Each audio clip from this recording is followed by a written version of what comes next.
Thank you so much for having me. How is the volume? Good enough? Okay, thank you. So I'm going to do some reflections of what effectiveness means, but also then bring in some examples of the research from a comparative perspective around the world about various types of sentencing, and just some thoughts I had that I wanted to share that I thought might be salient for this particular group. So effectiveness can mean different things depending on your framework. For example, if you are backward looking, then effectiveness is about was the sentence given proportionate to the seriousness of the offending? Now that one is the more traditional perspective of effectiveness and is based on a retributive perspective.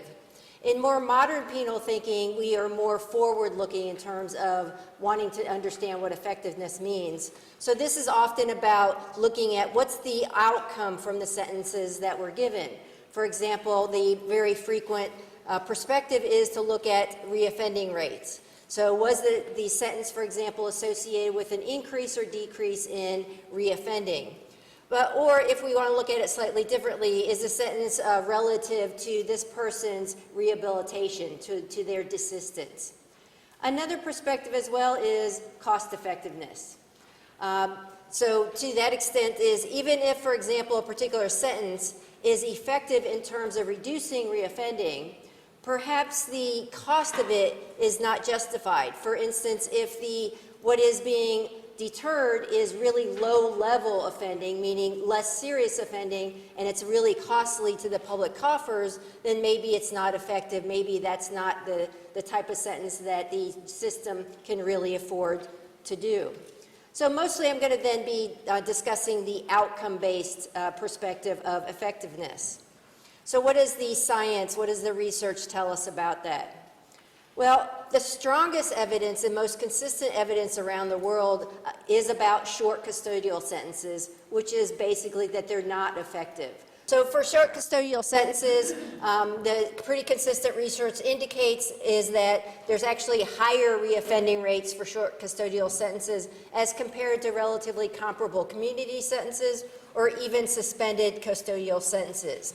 One of the reasons is that custody is criminogenic in nature. So what you're doing is putting individuals together with others with pro-criminal attitudes, and therefore that it could be the reason that prison then is fostering further criminal behavior. But it's also relevant that prison can be relatively dehumanizing. And one of the reasons I just noticed myself was why I put relatively in there is I just last week visited the male maximum security prison in Northern Ireland, and one of the thoughts I had was I've not seen a maximum security prison be as humanizing as it was. So that just challenged my assumption that all prisons are necessarily dehumanizing. They're not. But you get what I mean is that, at least to some extent, is requiring a person, taking away their freedom, putting them in a place they don't want to be, is at least some aspects dehumanizing. And here the relevance is that then it can destabilize the person's emotional well-being. In addition, short timers often are not offered rehabilitative programming in prison, and even when offered it often is not consistent. And therefore, there's simply not time enough for most rehabilitation programs to really take effect for the individuals. And then a short stint in prison can be really destabilizing to protective factors. Protective factors are those that are associated with lower levels of recidivism. So protective factors that prison can interfere with are things such as having a good family life, having good and stable employment, having stable and safe housing, for instance. Even a short bit in prison can destabilize those things and therefore can disrupt the person's successful reentry. Did that work? All right, so what's the evidence of long-term sentences? Well, here the evidence is actually mixed. So unlike for short prison sentences, we have, when we're looking at studies around the world, some studies will show that long prison sentences are associated with an increase in reoffending rates. Other studies will show that long-term prison sentences are associated with lesser recidivism rates, and then some studies say no statistically significant difference. So just some reflections about why the research is all over the place on that is one, for those studies that indicate that long prison sentences are associated with increased recidivism, is again, prison can be criminogenic. The other thing, though, we often think about long prison sentences as being reserved for incapacitation purposes, and that often the assumption is that prison itself deters or prevents individuals from offending. But that's actually not necessarily the case, because prisoners can commit crimes against other prisoners or staff members. But we also have instances where prisoners are, even behind bars, still able to offend against individuals out in the real world. For example, domestic abusers will often still find ways to connect and harm their abuse victims. Organized crime can often, the leaders can often from prison still engage in crimes outside prison by using individuals outside, or gang members, or use of drugs, and all sorts of things. Another aspect, too, is to the extent that some of these studies are showing that long prison sentences seem to be associated with a decrease in reoffending, is we don't necessarily know, is it the effect of the time served in prison, or is it simply a manifestation of the well-recognized age crime curve, where that most individuals will simply age out naturally of crime, which is why most crime is committed by those who are lower age, and they age out because of things such as maturation, or things such as they're just engaged in pro-social activities where going to prison is going to interfere with that they don't want, so they stop committing crimes, such as prison interfering with their stable employment, with their family relationships, with their social relationships. And then another aspect too is, it's also true, one of the reasons that we have studies with mixed results is that not all studies are controlling for the same factors. And so it could be that some studies are controlling for relevant factors, other studies are not, and that could be an explanation of the results as well, because it's often, in terms of reoffending, not just the time in prison, but other things that are happening in the individual's life.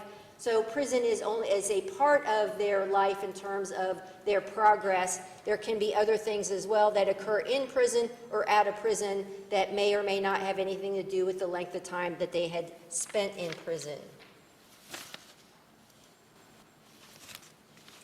Another reflection I wanted to have too is, so you all are probably familiar with the idea of the modern risk and needs paradigm, where we identify individuals at higher risk versus lower risk, for example, but then we also identify the criminogenic needs and then apply a programming to those needs to the extent that if you fulfill those needs, that will reduce the individual's likelihood of recidivism.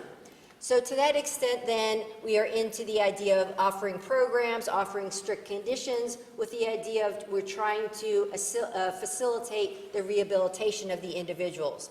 So studies will indicate that individual programs or individual conditions may be related to a lower risk of reoffending. So the idea may be then, let's pile those up, those ones that are proven to be related to lower reoffending, and if we give more conditions and more programs, the thought is that we'll multiply that positive effect. Well, that actually isn't the case from these studies. And so I'm realizing you all are looking at my little thing of conditions over there thinking, what language is that in? And it's not in numerical order.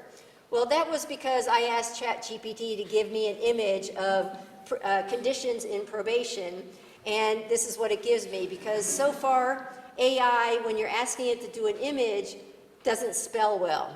The reason I left it in there is it's a reminder to me, because I am an AI fellow, I believe in AI, but it's a reminder that even very sophisticated AI can make mistakes, and then therefore as humans, we can make mistakes as well. And so one of the mistakes here is thinking that if we just pile on conditions, that it will have multiple positive effects when that's not the case. So yes, that does not make sense, but there's a purpose for that. But I'm glad that you noticed. You were actually paying attention, because I saw people looking at it like, am I reading that differently? Anyway, so a couple of the reasons why it can be really good intention to want to assign multiple things to the individual to give them more structure and to give them more of a basis to be successful on reentry, is that by simple math, is the more conditions and more programs you obligate somebody to comply with, you're simply increasing the opportunities to violate any of those. And the violations may not be intended. You might have a number of individuals who truly want to comply, and it's things that may be out of their control as to why they're not in compliance. These are things such as the person is supposed to show up for a class, and maybe their transportation failed. Maybe the bus route that they normally take was canceled at the last minute or was severely delayed. Or maybe their child was sent home from school sick and there was nobody else to provide child care to. And so they were faced with an untenable choice of show up for your program or leave your child at home with nobody to take care of them. And so that's one of the factors as well. It's also true that when you have intensive requirements, whether it be programs or conditions, is you're also potentially interfering with those protective factors. You may be interfering with the person's employment because they keep having to go to these programs or classes or check in, and therefore they might be fired because they're not complying with the hours that their boss wants them to. So just kind of a proviso there of being careful about too much of a good thing sometimes turns poorly.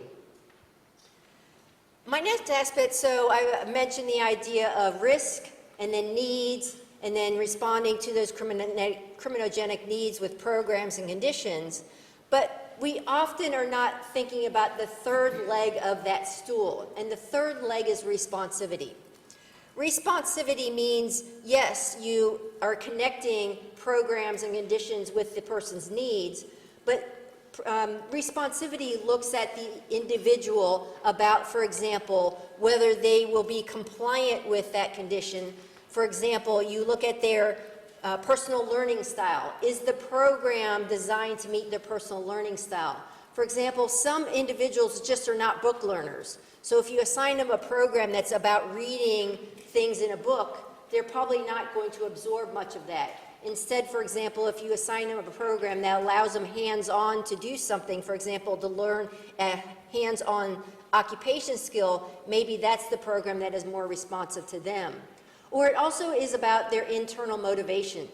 For example, a lot of our justice-involved individuals have drug and alcohol problems, and therefore we might think, let's assign them a drug or alcohol treatment program.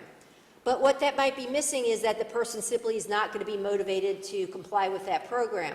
For one, they might not then first identify that they even have a problem, or even if they accept they have a problem, they might think they don't have the personal resources or will, capacity, or even desire to change that problem. And so in that sense, that you might be throwing a program at an individual that they're simply not going to respond to, therefore they're not going to be successful.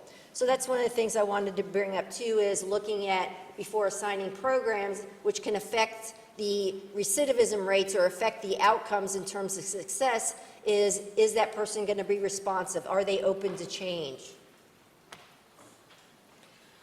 Just a couple aspects I wanted to mention about specific deterrence. Specific deterrence is about punishing the individual to send them a message not to reoffend again. Well, I want to talk about two different subsets to think about here. And I don't mean the whole population only falls within these two subsets. I mean these two subsets are small parts of our overall greater population. But we do have one subset of criminal offenders who their lifestyle is criminal offending. For them, for instance, is you throw at them prison sentences and it's just off their back. So for some of our individuals, serving various times in prisons, they've simply accepted as being a part of their life. And that is part of the risk that they take in their lifestyle, in terms of their criminal lifestyle, and they're willing to face that. They know how to do time, they can do it again if necessary.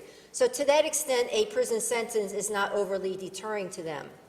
But then on the opposite side, so my other subset is really the counterpart, is we do have some which I've called here reformers. These are individuals who are very motivated to be successful. They want to be law-abiding citizens.